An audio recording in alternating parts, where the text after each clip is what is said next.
तो my dear students, हम यहाँ पर सेक्शन 4 की बात कर रहे हैं और सेक्शन 4 में हमारे पास में मैक्सिमम 12 मार्क्स अवेलेबल हैं। मतलब कि यहाँ पर अगर हम सही सारे क्वेश्चन अटेम्प्ट करते हैं तो हमें मैक्सिमम 12 मार्क्स मिल सकते हैं। यहाँ पर फर्स्ट इंस्ट्रक्शन है, this section contains 4 matching list set. Okay, और हर एक के पास एक मल्टीपल चॉइस क्वेश्चन है। यहाँ पर दो लिस्ट है हमारे पास, लिस्ट फर्स्ट और लिस्ट सेकंड। अगर हम लिस्ट फर्स्ट की बात करें तो उसके पास में 4 एंट्रीज होंगी, PQRS। और लिस्ट सेकंड की बात करें तो वहाँ पर 5 एंट्रीज होगी, 1 2 3 4 5। ओके, यहाँ पर हर एक लिस्ट 1 और लिस्ट 2 का मैचिंग हमको करना है और उसके अकॉर्डिंग यहाँ पर मल्टीपल चॉइस क्वेश्चन हमारे पास अवेलेबल होगा। ओके, अगर हम सही एंट्री करते हैं तो हमें यहाँ पे +3 मार्क्स मिलेंगे। अगर कोई आंसर हम एंटर नहीं करते तो 0 मार्क मिलेंगे, और अगर हम गलत वैल्यू एंटर करते हैं तो यहाँ पर -1 हमको मिलेगा। तो सबसे पहले फर्स्ट क्वेश्चन हम देखते हैं। क्वेश्चन में गिवन है लिस्ट 1 में यहाँ पर different radio active decay process हमको गिवन है, और लिस्ट सेकंड में जो उससे पार्टिकल्स निकल रहे हैं उनका यहाँ पर एक्सप्लेनेशन दे रखा है। जैसे फर्स्ट हमको दे रखा है 1 अल्फा पार्टिकल और 1 बीटा प्लस पार्टिकल निकल रहा है इस प्रोसेस में। तो आपको यहाँ पर हमको कॉलम को मैच करना है। अच्छा, यहाँ पर सबसे पहले हम बेसिक कॉन्सेप्ट की तरफ जाते हैं कि अगर हम अल्फा पार्टिकल की बात करें, जैसे हमारे पास कोई एटम है X जिसका मास नंबर है A और एटॉमिक नंबर है Z, और उससे अगर कोई अल्फा पार्टिकल निकलता है तो जो डॉटर एटम बनेगा उसमें Z-2 होगा और A-4 होगा, क्योंकि एटॉमिक जो अल्फा पार्टिकल है उसका मतलब हीलियम का न्यूक्लियस, और हीलियम का न्यूक्लियस मतलब उसका मास नंबर 4 और एटॉमिक नंबर 2। तो यहाँ पर Z-2 होगा और A-4 होगा। सिमिलरली, और यहाँ पर एनर्जी निकलेगा +Q भी हम लिख सकते हैं। ओके, अगर हम बीटा प्लस की बात करें, है ना, तो बीटा प्लस के कॉन्सेप्ट को हमको समझना पड़ेगा। बीटा प्लस में एक्चुअल में अगर हम प्रोटॉन की बात करें, है ना, प्रोटॉन की बात करें जो पॉजिटिव चार्ज पार्टिकल होता है, वो कन्वर्ट होता है एक न्यूट्रॉन और एक पॉजिट्रॉन में, और ये पॉजिट्रॉन ही बीटा प्लस पार्टिकल होता है। तो अगर हमने कोई एक एलिमेंट लिया X जिसका एटॉमिक नंबर है Z और मास नंबर है A, और उससे कोई अगर पॉजिटिव बीटा पार्टिकल निकलता है, तो यहाँ पर अगर हम Z की बात करेंगे, नया जो एलिमेंट बना उसमें Z की बात करेंगे, तो यहाँ पर हमको पता चल रहा है कि जो प्रोटॉन है वो न्यूट्रॉन में कन्वर्ट हो रहा है, मतलब एक प्रोटॉन रिड्यूस हो रहा है। ठीक है, प्रोटॉन कम हो रहा है, तो Z जो है वो Z-1 हो जाएगा। और अगर मास नंबर की बात करें तो number of proton plus number of neutron होता है। तो यहाँ पर प्रोटॉन जो है वो न्यूट्रॉन बना रहा है, मतलब मास नंबर में कोई चेंज नहीं होगा।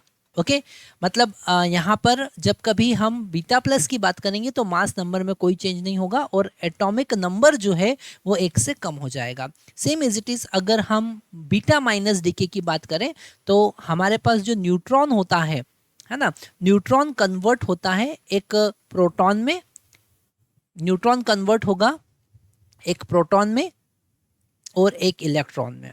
ओके, और एक इलेक्ट्रॉन में, और ये इलेक्ट्रॉन ही बीटा माइनस पार्टिकल होता है। तो यहाँ पर अगर हम एक एलिमेंट X की बात करते हैं जिसका एटॉमिक नंबर Z है और मास नंबर जो है वो A है, और वो कन्वर्ट होता है, अगर उससे beta particle beta minus decay की अगर हम बात करें तो यहाँ पर जो नया पार्टिकल बना Z, ठीक है, उसमें यहाँ पर प्रोटॉन एक बढ़ रहा है तो Z+1 हो जाएगा और A में कोई चेंज नहीं होगा, जैसा हमने यहाँ पर केस देखा। तो ये 3 केस आपको जरूर ध्यान से समझना है जब हम अल्फा की बात करते हैं, जब हम बीटा की बात करते हैं, और जब हम बीटा माइनस की बात करते हैं, बीटा प्लस की बात करते हैं। तो ये तीनों केस के बेसिस पर ही हम यहाँ पर इन चारों ऑप्शन के लिए चेक कर सकते हैं। तो फर्स्ट ऑप्शन में आप देखेंगे यहाँ पर सबसे पहले हम A का जिक्र करेंगे, क्योंकि A से ही हमको पता चलेगा कि कितने अल्फा पार्टिकल निकल रहे हैं। तो फर्स्ट P की अगर हम बात करें तो यहाँ पर आप देखेंगे तो 238 - 234 अगर दोनों को सब्ट्रैक्ट करें मतलब 4, मतलब यहाँ पर एक अल्फा पार्टिकल निकल रहा है। पर अगर आप z की बात करेंगे तो यहाँ पर 92 से 91 हो रहा है ना, 92 से 91 हो रहा है, मतलब अगर एक अल्फा पार्टिकल निकला तो यहाँ पर 90 हो जाना चाहिए था, पर एक इंक्रीज हो गया है, मतलब z+1 हो गया है, मतलब यहाँ पर बीटा माइनस भी एक पार्टिकल निकला होगा। तो फर्स्ट p और q में एक अल्फा पार्टिकल निकल रहा है और एक बीटा माइनस पार्टिकल निकल रहा है। तो यहाँ पर हम देख लेते हैं, यहाँ पर हमारा फोर्थ ऑप्शन करेक्ट है, एक अल्फा पार्टिकल और एक बीटा माइनस पार्टिकल। मतलब p का जो कनेक्शन होगा वो किसके साथ में होगा, 4 के साथ में होगा, मतलब या तो फर्स्ट वाला हमारा करेक्ट है या सेकंड वाला बी ऑप्शन यहाँ पर करेक्ट है। सेकंड की बात करें हम यहाँ पर तो यहाँ पर 214 से 210 हो रहा है, मतलब डेफिनेटली यहाँ पर भी 1 अल्फा पार्टिकल तो निकल ही रहा है। 82 का 82 ही है, ठीक है, मतलब कि यहाँ पर एक अल्फा 82, मतलब यहाँ पर 2 बीटा माइनस निकले होंगे। क्यों? क्योंकि 82 से अगर एक 82 अगर यहाँ पर है ना, तो अगर अल्फा पार्टिकल देखें तो यहाँ पर -2 होगा, मतलब 82, मतलब 2 आपको यहाँ पर एटॉमिक नंबर इंक्रीज करना है, मतलब 2 बीटा माइनस पार्टिकल निकले होंगे, है ना। तो यहाँ पर 1 alpha particle and 2 beta minus particle, तो यहाँ पर 2 बीटा माइनस पार्टिकल, ऐसा हमारे पास कोई ऑप्शन एक बार हम चेक कर लेते हैं। यहाँ पर आप देखेंगे कि थर्ड वाला ऑप्शन हमको यही बता रहा है, 2 beta minus particle and 1 alpha particle, मतलब Q का जो मैचिंग होगा वो थर्ड के साथ में होगा, मतलब ए वाला ही हमारा करेक्ट ऑप्शन होगा। ओके, क्योंकि P के साथ में 4 का मैचिंग, Q के साथ में थर्ड का मैचिंग। हम थर्ड वाला ऑप्शन भी देख लेते हैं। यहाँ पर 210 से 206 कन्वर्ट हो रहा है, मतलब एक अल्फा पार्टिकल तो यहाँ पर निकल ही रहा है, और 81 से 82 हो रहा है, मतलब यहाँ पर 3 बीटा माइनस पार्टिकल निकलेंगे, क्योंकि 81 अगर एक अल्फा निकला है तो 81 - 2 हो जाएगा जो कि 79 होगा, और उसको 82 में कन्वर्ट करना है, मतलब हमारे पास में 3 बीटा माइनस पार्टिकल यहाँ पर निकले होंगे, मतलब सेकंड वाला यहाँ पर मैच कर रहा है, मतलब बिल्कुल सही है, आर के साथ में सेकंड वाला मैच कर रहा है, same as it is S वाला भी आप देख सकते हैं। मतलब अगर यहाँ पर ये बेसिक कॉन्सेप्ट हमारा क्लियर है कि अल्फा पार्टिकल का जब डीके होगा, बीटा पार्टिकल डीके होगा, या बीटा प्लस या बीटा माइनस, तो एटॉमिक नंबर और मास नंबर में क्या चेंज होगा उसके बेसिस पर आप ये आंसर दे सकते हैं।